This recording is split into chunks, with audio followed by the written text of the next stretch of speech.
Assalamualaikum warahmatullahi wabarakatuh. Salam sejahtera untuk kita semua. Izin memperkenalkan diri, saya Muhammad Agus Patria.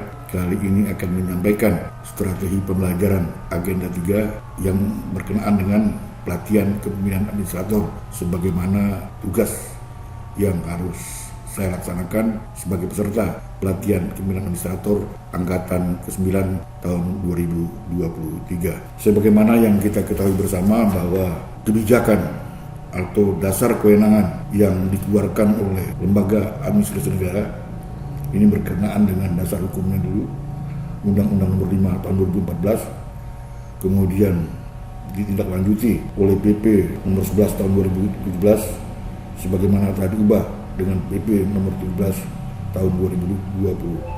Berdasarkan hal tersebut, terbitlah kebijakan pemerintahan yang berkaitan dengan penyelenggaraan pelatihan struktural kepemimpinan. Itu diatur dalam Peraturan LAN Nomor 5 tahun 2022, kemudian diubah dengan Perlan Nomor 6 tahun 2022, ditindaklanjuti kembali dengan Keputusan LAN Nomor 1 2023 tentang kurikulum pelatihan struktural kepemimpinan dan Keplan Nomor 2 tahun 2023 tentang pedoman penyelenggaraan pelatihan struktural kepemimpinan. Agenda ini membekali peserta dengan kemampuan komunikasi pelayanan publik yang baik dengan menerapkan perencanaan kegiatan penyusunan rencana anggaran, menerapkan pelayanan publik berbasis digital, menerapkan manajemen mutu layanan, melakukan pengawasan dan pengendalian sehingga dapat menerapkan kepemimpinan struktural yang baik. Materi pokok agenda 3 adalah akuntabilitas kinerja, hubungan kelembagaan, organisasi digital, manajemen kinerja, standar kinerja pelayanan, manajemen keuangan negara, dan manajemen risiko. Berkenaan dengan penguatan kompetensi distance learning dan klasikal,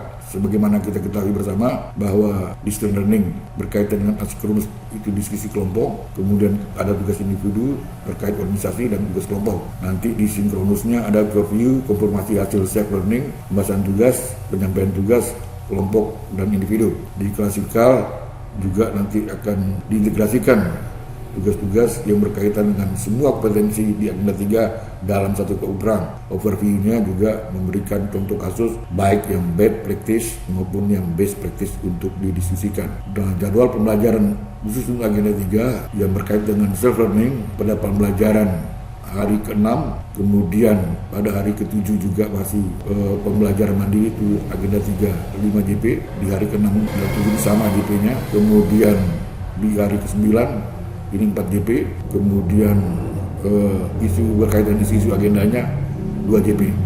E-learning jumlah jam pelajarannya sinkronusnya 9 JP, asinkronus 18 JP, pada hari ke-16 sinkronus pembelajaran agenda 3 JP, kemudian asinkronusnya 4 JP, hari ke-17 sinkronusnya 2 JP, kemudian asinkronusnya 6 JP, hari ke-18 sinkronus pembelajaran agenda 3-nya 2 JP, kemudian asinkronusnya 6 JP.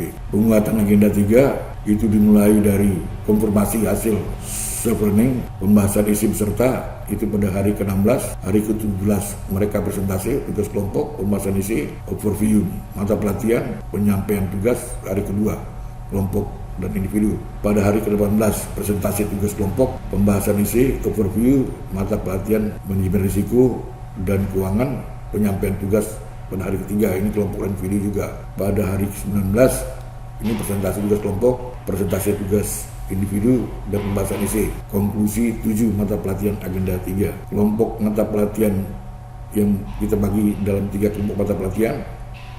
Yang pertama itu berkaitan dengan akuntabilitas kinerja, kemudian manajemen kinerja, standar kinerja, kemudian di kelompok mata pelatihan 2 itu organisasi digital, ada hubungan kelembagaan. Kemudian di kelompok mata pelatihan 3 itu ada manajemen keuangan dan manajemen risiko. Kerangka pikir proses pelajaran mata pelatihan akuntabilitas kinerja itu konsep akuntabilitas kepemimpinan kinerja, kaitan dengan pentingnya komunikasi dan koordinasi dalam mewujudkan akuntabilitas kinerja, pentingnya budaya akuntabilitas, keterkaitan akuntabilitas dengan manajemen risiko dan kesalahan, dan akuntabilitas kinerja organisasi dalam rangka mewujudkan kompetensi melaksanakan sistem akuntabilitas dan membangun budaya akuntabilitas sesuai dengan Perpres nomor 29 tahun 2014, dan ini juga diatur dalam Peraturan Menteri Pendaya-gunaan Aparatur Negara dan Reformasi Birokrasi nomor 88 tahun 2021 dan Permen PAN RB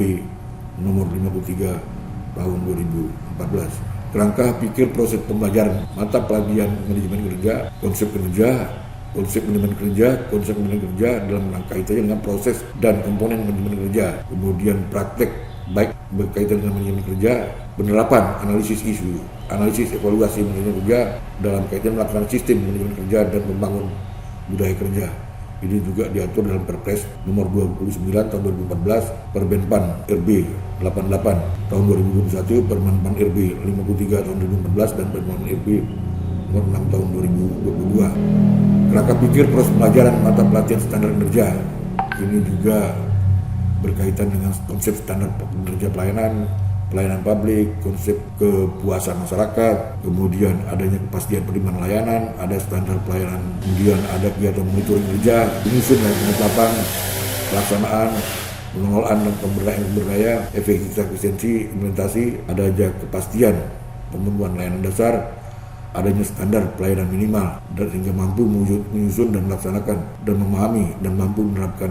Ini sesuai dengan BP nomor 2 tahun 2018 dan Permendagri nomor 59 tahun 2021 dan Undang-Undang nomor 25 tahun 2009 dan Permenpan RB 15 tahun 2014. Kerangka pikir proses pembelajaran mata pelajaran organisasi digital ini berkaitan dengan konsep dasar organisasi digital, komponen kunci, ada tujuan tanggung utama membangun digital organization, ada kemudian kebijakan terkait digitalisasi pemerintahan dan transformasi digital melalui pendekatan organisasi digital dan praktek organisasi digital dengan langkah-langkah yang perlu dilakukan dalam membangun organisasi digital dan lesson learn dan continuous improvement berkaitan dengan organisasi digital sehingga mampu menerapkan digital governance. Kerangka pikir proses pembelajaran mata pelatihan hubungan kelembagaan, konsep hubungan kelembagaan, hubungan kekuasaan pusat daerah, hubungan keuangan pusat dan daerah, kerjasama antar daerah, kerjasama pemerintah daerah dan swasta, kerjasama dengan negara lain dan juga termasuk asosiasi, pembinaan dan pengawasan dengan kerjasama, membangun hubungan kelembagaan dan bersama kelembagaan sesuai kedudukan dan tugasnya. Kerangka pikir proses pembelajaran mata pelatihan manajemen keuangan. Ini berkaitan dengan konsep kebijakan perencanaan dan konsep kebijakan penganggaran sampai juga nanti mampu untuk menyusun perencanaan dan melaksanakan dan melaporkan anggaran secara akuntabel. Begitu juga dengan kerangka proses pembelajaran mata pelajaran manajemen risiko, tata kelola pemerintahan baik. Ini kita tak mengenal adanya SPIP sampai dengan mereka mampu mengelola risiko dengan baik dan membangun budaya risiko di organisasinya. Terima kasih. Wassalamualaikum warahmatullahi wabarakatuh.